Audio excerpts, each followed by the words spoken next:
from Vermont is recognized for 2 minutes.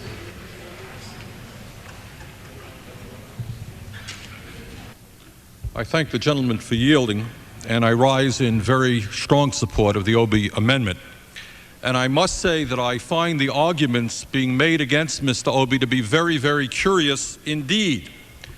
Frankly, I think the American people will find it very difficult to understand how we as a nation cannot afford another $6.5 billion to protect ourselves against bioterrorism, to make sure that our airlines are safe, to make sure that the people of this country have adequate health care in, God forbid, the event of a terrible attack against us. We cannot afford that $6.5 billion, but somehow or another, we can afford hundreds of billions of dollars in the last year for tax breaks to the wealthiest 1% of the population and for the largest corporations in America.